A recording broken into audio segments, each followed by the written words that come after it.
Good morning, everybody. Playoff NHL hockey continues. So let's break these games down right away. Let's get right to it.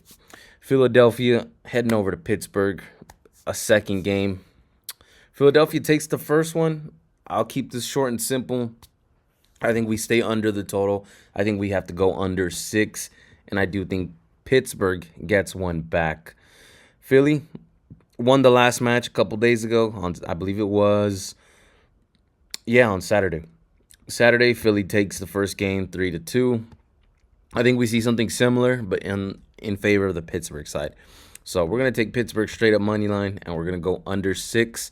I think this is a tighter game, lower total. I mean, I don't know if we can consider 3-2 a low scoring game, but hey, it's low enough on the total. So I think it ends up around there, maybe even 2-1. But I don't think we're gonna see crazy amount of goals back and forth. And if we do, hey, lucky us, man. That sounds like a fun time. Sounds like a fun game. Just not fun for the under. I do think Pittsburgh takes one, and I do think we stay under this total. So I'll take the under 6 and Pittsburgh to win. Just to kick off the first game of the day. Next game up, we have the Senators and the Carolina Hurricanes. I believe these were the same odds, guys. This was, again, like right around plus 130 and minus 155 again, which I thought that was kind of a trap, but it seemed to be sweat-free. Carolina beat Ottawa last game 2-0. Not even a bother, man. Didn't even break a sweat if you bet Carolina. Or maybe you were sweating it because if you were probably actually watching it. I wasn't watching it. But me personally, I'm going to go back to Ottawa, guys. I'm going to go back to Ottawa for that plus 133. Maybe this isn't a trap. At least it wasn't a trap the first time. Maybe it's a trap the second time. Maybe, but if we're going to get the same odds again, like pretty much almost identical odds the same again, I'm just going to have to go back to the plus money. So I'll take Ottawa for plus 133, basically just to get my money back. And then, we'll assess the situation heading into game 3. But yeah, for now, I'll take Ottawa for plus 133. This is mostly just to get my cash back, not so much what I actually think happens, because I do think Carolina wins this one. But the Senators got to get at least one. I don't think they're going to get completely just swept and just be taken out like yesterday's trash. But yeah, give me the Ottawa Senators plus 133, trying to get my cash back. Not really liking any total here. If I had to pick a total, it'd be more towards the under. I think we get another game similar to the first one, or maybe Ottawa sneaks one out 1-0, something like that, just barely edging it out. So I like the under. I like Ottawa in this one. Next game up, we have the Minnesota Wild and the Dallas Stars. Minnesota Wild, we took them on the first game. We hit that right on the spot. I think this game goes to Dallas, kind of similar to that Philly-Pittsburgh game. Dallas, I really think they just got completely shell-shocked. Just got absolutely blown out of the water. 6-1 Minnesota. You love to see it. We were on that Minnesota side. I have Minnesota winning the whole series, so I definitely like to see it. But at least I think in this game, in the second game, I do think Dallas gets one back. So I like Dallas straight up money line, and I wouldn't be surprised if we see this high scoring too. So for this game, I specifically like the over 6. So I like the over 6. I like Dallas Stars. Give me the Stars for minus 133. I think they equalize it. I think they get one back before heading over to Minnesota. So give me the Dallas Stars. I think this is a high scoring match. Last game, pretty much Minnesota got us over that total by themselves. I didn't play any total in that game, but I was really shocked to see Minnesota score that much on Dallas. We haven't seen Dallas get beat up like that in a long time.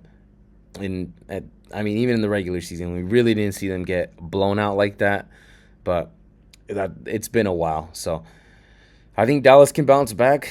Give me Dallas Stars straight up money line. This money line is even farther than it was the first time, because on Saturday, I believe the line was about maybe minus 115, minus 120, and you had Minnesota at even money. So I think Dallas Stars, I think they bounce back. I think they bounce back safe and sound. Should be pretty simple for them. I think they get one back. Last game of the night, and I think it's going to be probably the trickiest one on the board today, if I'm being honest. You guys know I'm an Anaheim fan, but I don't know how this team is going to do in the playoffs. I don't know how many of these guys really have that much playoff experience in recent times compared to the Oilers, who have been in they're kind of just used to this spot already. They just can't get over that last one. But lucky for them, there's no Florida Panthers this season, so it might be a good thing for them.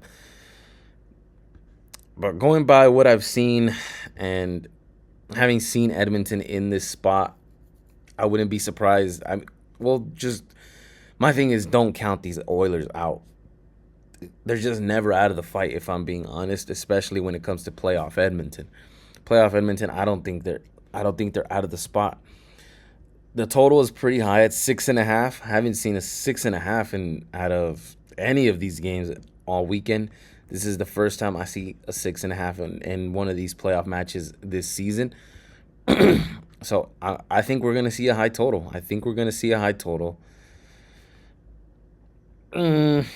No, I'm going to take that back. Take that back, guys. Take that back. If it was a full-on Draisaitl, McDavid power play Oilers, maybe, but I don't think so. I actually think we're going to go under the total at 6.5, but I do think Edmonton can cover this puck line. Anaheim still continues. I think they've had defensive problems all season.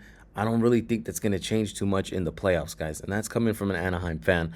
So, me personally, for you guys, go Oilers money line. I think you'll be okay. Me personally, I'm going Edmonton puck line. I think Edmonton can cover this puck line. They've switched up to a more defensive style. I think they've had to. You'll see McDavid even in front of the net, trying to help out the defense, help out the goalkeeper. So that's what these Oilers are capable of. I'm a big believer that defense wins playoffs, defense wins championships. So if that's the style that Edmonton's going towards now, especially without the help of the offensive help of Leon Draisaitl, then I think we're going to go under the total, but I still think Edmonton can cover that puck line. So give me Edmonton -1.5, and I do also like the under 6.5. This total might be low, but this total might be high, but I do think Anaheim will somewhat tighten up, but I'm still not expecting much, especially now with that defense. So under 6.5, an Oilers puck line for me.